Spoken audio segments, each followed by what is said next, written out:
नमस्कार, मैं दिवाकर गोदियाल। आज के इस अंक में आपका स्वागत है। मायावती जी के द्वारा बसपा के संगठन को लेकर जो बड़ा फैसला लिया गया, आकाश आनंद जी को लेकर जो बड़ा फैसला लिया गया, क्या इसके बाद आकाश आनंद जी अपनी राजनीति के भविष्य के लिए क्या अपनी दिशा को बदलेंगे? क्या वे बसपा के लिए, मायावती जी के लिए एक चुनौती बनकर सामने होंगे? क्या इस फैसले के द्वारा मायावती जी ने एक और चंद्रशेखर आजाद को जन्म दिया है? ये चर्चा का विषय है। मायावती जी ने अपनी एक बैठक में आकाश आनंद जी को पार्टी के पदों से, उनको उन जिम्मेदारियों से, कार्यभार से मुक्त कर दिया है। वे किसी पद पर नहीं होंगे। इसके बाद चर्चा ये जो है जोरों पर होने लगी। हालांकि आकाश आनंद जी ने इस संदर्भ में अपनी प्रतिक्रिया को दिया। उन्होंने कहा कि मेरे लिए मायावती जी का जो निर्णय है वो शायद स्वीकार है और उनके द्वारा लिया गया फैसला मेरे लिए पत्थर पर खींची गई लकीर के समान है। वे कहते हैं कि मैं पार्टी के लिए हमेशा की तरह एक कार्यकर्ता के रूप में कार्य करता रहूंगा, समाज के लिए कार्य करता रहूंगा, पार्टी के लिए कार्य करता रहूंगा। हालांकि ये तो एक त्वरित प्रतिक्रिया हुई, लेकिन राजनीति के भविष्य के लिए क्या आकाश आनंद जी अपनी दिशा को बदल सकते हैं? क्या वे अन्य पार्टी की तरफ जा सकते हैं और इससे वे बसपा के लिए, मायावती जी के लिए क्या एक बड़ी चुनौती बन सकते हैं? ये एक चर्चा का विषय है। साथियों, इससे पहले मैं आपसे जरूर कहूंगा, एक अपील जरूर करूंगा कि आप हमारे चैनल को सब्सक्राइब करें, वीडियो को लाइक करें, शेयर करें। तो यहां पर जो चर्चा का विषय है ये यही है, क्योंकि एक तरफ कांग्रेस के उदित राज जी जो लगातार मायावती जी पर, बसपा पर हमलावर है और उनका कहना है कि आकाश आनंद जी जो अब किसी पद पर नहीं है बसपा में, और तमाम वे कार्यकर्ता वे कांग्रेस में सम्मिलित हो जाए और कांग्रेस की जो संविधान बचाने की जो मुहिम है, वो अभियान है, उसमें एकजुटता दिखाएं। उनका कहना है कि मायावती जी के पास अब जनाधार नहीं है। इससे पहले उन्होंने एक बड़ा विवादित बयान मायावती जी को लेकर दिया था। उन्होंने कहा था मायावती जी का गला घोंट देना चाहिए। ये बड़ा विवादित बयान रहा, इस पर बहुत चर्चा भी हुई, चर्चित बयान रहा, विवाद भी हो, लेकिन उन्होंने ये बात कही थी। अब उनका ये बयान है। दूसरी तरफ आप देखिए कि कांग्रेस जो है वो अपने खोए हुए जनाधार को, उस मूल वोटर को एक बार फिर से हासिल करने की कोशिश कर रही है। चुनौतियां कम नहीं। तीसरी तरफ चंद्रशेखर आजाद जी हैं, नगीना से लोकसभा के सांसद हैं और लगातार वे जो है दलितों की, पिछड़ों की आवाज को उठाते रहते हैं और इससे वे भी अपने जनाधार को लगातार मजबूत करने की कोशिश कर रहे हैं। तो बसपा के सामने चुनौतियां बड़ी हैं। बसपा जो है अब भी, ये पार्टी की क्या स्थिति क्या नहीं, लेकिन मायावती जी अब भी दलित वोटरों पर सबसे बड़ा जनाधार रखती हैं, सबसे बड़ा प्रभाव रखती हैं।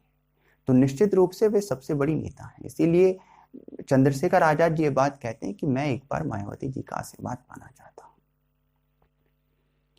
अब यहां समझने की बात है, देखिए 2012 के विधानसभा चुनाव से लगातार जो बसपा की, मायावती जी की जो ग्राफ लगातार नीचे आता रहा, वो अब तक जारी है। 2012 के विधानसभा चुनाव में बसपा 80 सीटों पर आकर सिमट गई और सत्ता से बाहर हो गई। इसके बाद लगातार ये क्रम जारी रहा। 2012 के 2 साल बाद यानी 2014 में लोकसभा चुनाव में मोदी जी की, बीजेपी की आंधी रही और इसमें यह कहें कि बसपा पूरी तरह से, बीएसपी पूरी तरह से साफ हो गई। यहां पर एक भी सीट बीएसपी को लोकसभा में प्राप्त न हो सकी, लोकसभा में बीएसपी प्रवेश भी न कर सकी।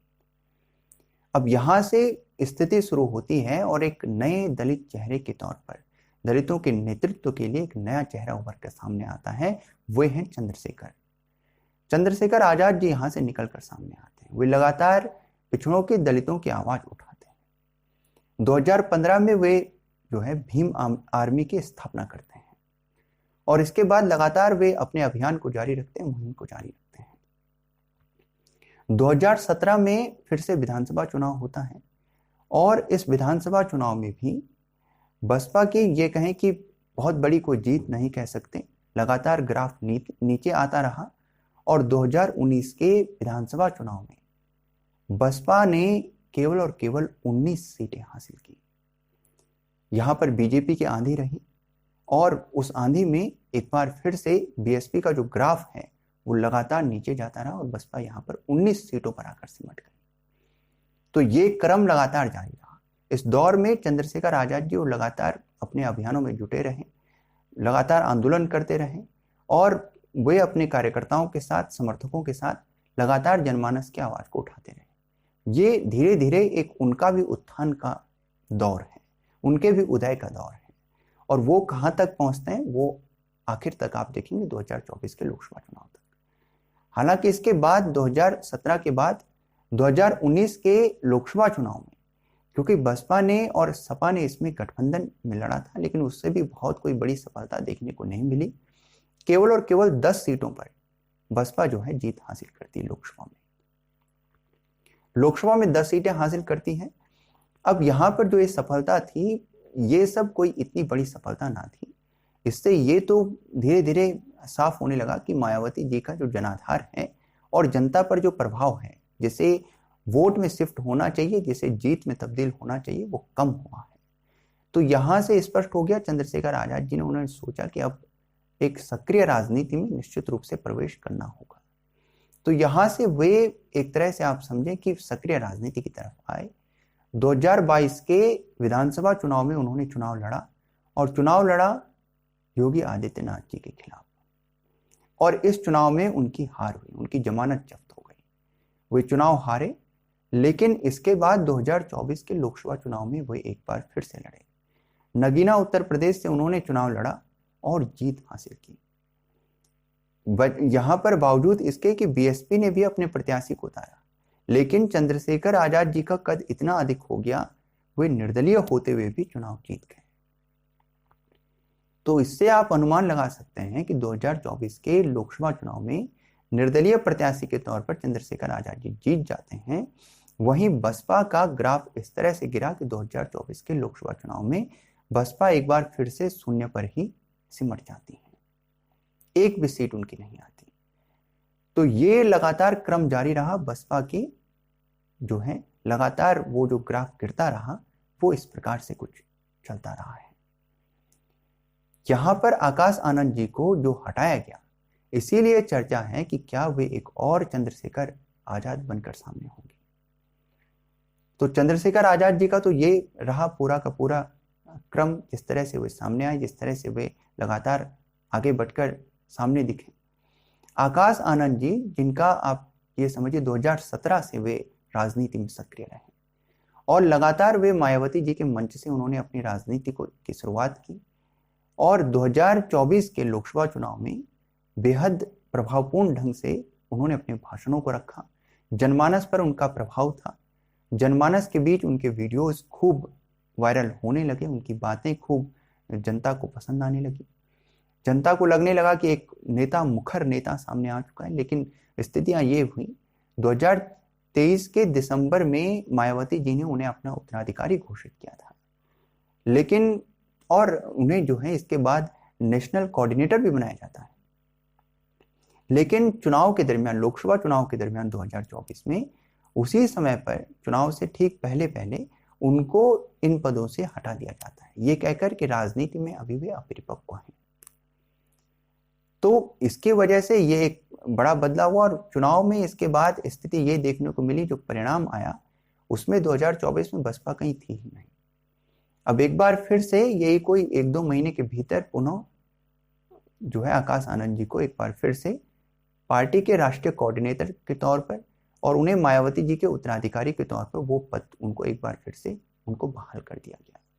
और अब यहाँ पर ये एक नया फैसला मायावती जी ने अभी ये जो फैसला लिया है कि आकाश आनंद जी को बसपा के सभी पदों से उनको मुक्त कर दिया गया है और उनको वो कार्यभार से मुक्त कर दिया गया। इस प्रकार से जो ये फैसले लिए गए, इसमें ये सवाल जरूर पैदा होता है। एक तो देखिए, निश्चित रूप से इससे पार्टी का जो लगातार जो निर्णय लिए गए इस संबंध में और लगातार बदले गए, इसने कई सवाल पैदा किए जनमानस के मन में तो किए ही, और नेताओं जो प्रतिद्वंदी जो पार्टियां हैं उनके नेताओं ने सवाल खड़े किए, उनको अवसर मिला।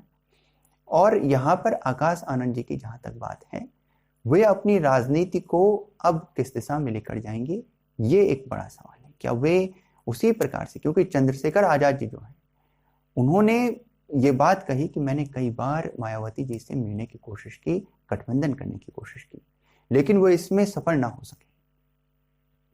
क्या इसी प्रकार, क्योंकि जब वो मायावती जी के साथ गठबंधन में सफल ना हो सके तो उन्होंने अकेले चलने का निर्णय लिया और इसके बाद वे आज लगातार अकेले अपनी मुहिम को जारी रखे हुए हैं। क्या इसी प्रकार से आकाश आनंद जी भी सामने निकल कर आएंगे? उधर चंद्रशेखर आजाद जी लगातार कहते हैं कि मैं काशीराम जी के उस उद्देश्य, उनके द्वारा जो लक्ष्य रखा गया, उनके द्वारा जो मुहिम अभियान छेड़ा गया, मैं वास्तव में उससे जो जनाधार पैदा होता है उसका मैं वास्तव में उत्तराधिकारी हूं।